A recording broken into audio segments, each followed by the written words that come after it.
And that story there by our senior political reporter, Chris Sairu, forms the basis of our conversation at this. Joining me in studio, Sylvanus Osoro is the Member of Parliament for South Mugirango. Thank you very much for joining us, as well as Joe Mutambo, Member of Parliament for Mwingi Central. It's just exactly 20 days to go to the election. And from that press briefing given up by NASA leader Raila Odinga, it seems none of the demands have been met. Where does that leave us? I think I'll start with you. Of course, it leads us to the question that we started. Our irreducible minimums have not been met. And as we said earlier, there will be no elections. And that is it. I mean, it should be clear that we are not ready for this election. And there's a difference between boycotting and no elections. And as NASA, we are saying, there will be no elections on 26th of October. That is it. Let's just clarify it for us, for the sake of our viewers. As you say, there's a difference between boycotting and no election. Yes. So what do we expect to see on the 26th? We expect no elections. And if there will be elections, then it will not be valid. We are well within the law and we know what we are going to do, and we will not have elections. What are you going to do? Let people get acquainted with Article 138, 140, 142 of the Constitution. And it's also very clear, if President Uhuru Kenyatta remains in power, then he will be in power illegally. Tam, what do you think about this? And of course, it's not the first time we're hearing. Allow me first to congratulate my good friend here for being elected as a member of parliament. And I hope that he will adhere to the norms and the principles of being a leader. And he chose to vie because he had that calling to serve his people. So I expect him to do what took him to parliament to do. But it's quite unfortunate that that is not happening. He is a member of parliament who is sworn in as a member of parliament, and I don't know whether he's discharging his duties. He was elected and pronounced by the same IBC using current laws which are there. And that's why he is so proud to be a member of parliament. And he's saying, I'm a member of parliament. Duly elected and duly sworn in using the same laws and duly pronounced by the same IBC. If I were him, and the stand is trying to initiate now to talk about now, I would resign. But that is a story for another day. Coming back to your question and the demands Raila is putting forward and listening carefully to him, saying that there will be no election. I don't know where he's reading from, saying that if there will be no election, President Uhuru Kenyatta will be in office illegally. I also do not understand where he's reading that one from, because Kenya is a country governed by the laws, and we have our constitution, which we all respect and which ought to be respected. What is before us is not a question of negotiation. It's a question of a particular and a specific court order issued by our Supreme Court, which each and every Kenyan who abides to the law must adhere to, and that order must be implemented to the latter, and there is no two-way about it. I'll be so happy, instead of all these side shows, that we have bare minimum, we have irreducible minimum.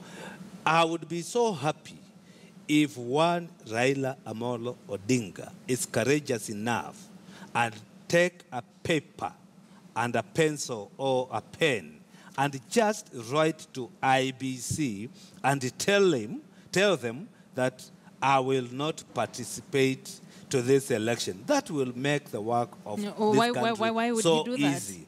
There is nowhere in this country or in our laws whereby candidates make laws for themselves or demand how the election needs to be done.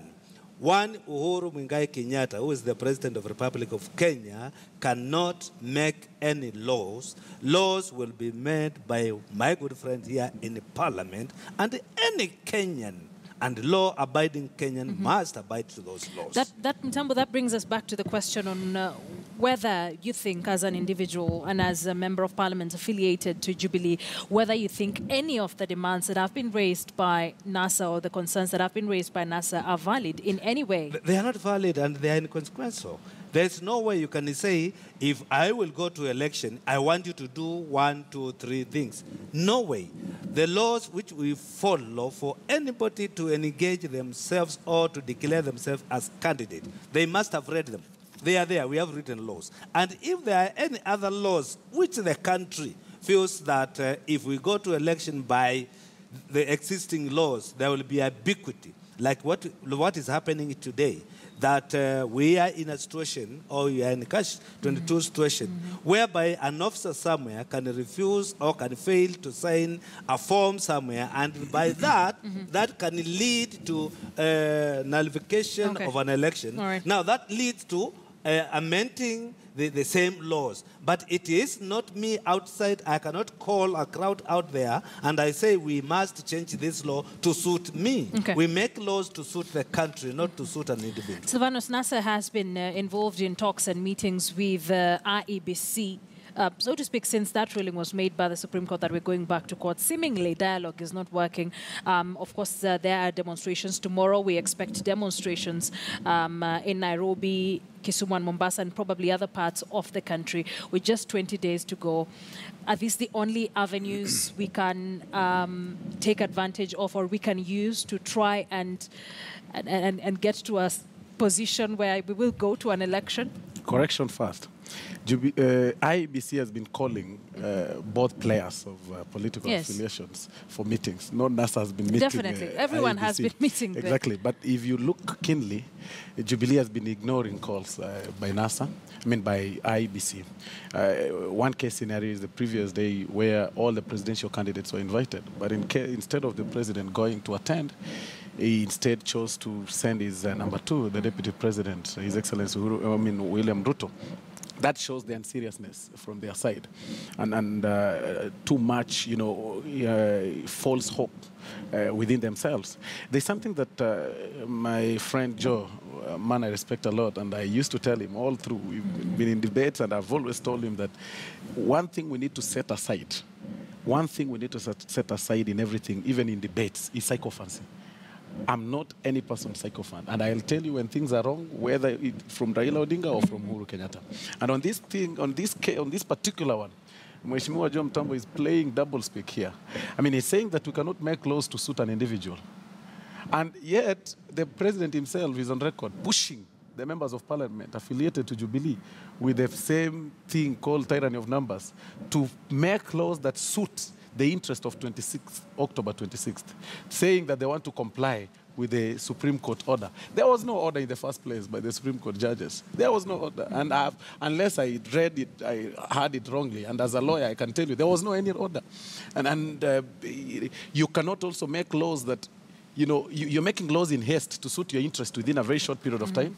Look, now they are taking, they've amended laws, trying to arm twist the positions of the chair of the Electoral Commission, and of course they will be declared unconstitutional. We are actually waiting for the second reading, and we're also waiting for them to be unsettled by the president, and somebody will rush to court and have them overturned because they are completely unconstitutional.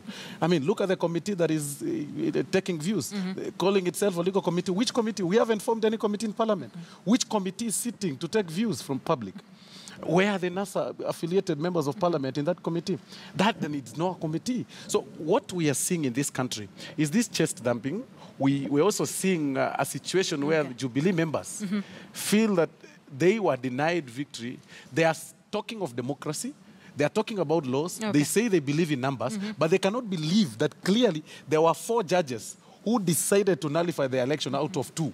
So they do not want to believe in these numbers. And since you've mentioned that particular committee that is sitting and getting views, I think it would be prudent if we just spoke to Patrick Amimo,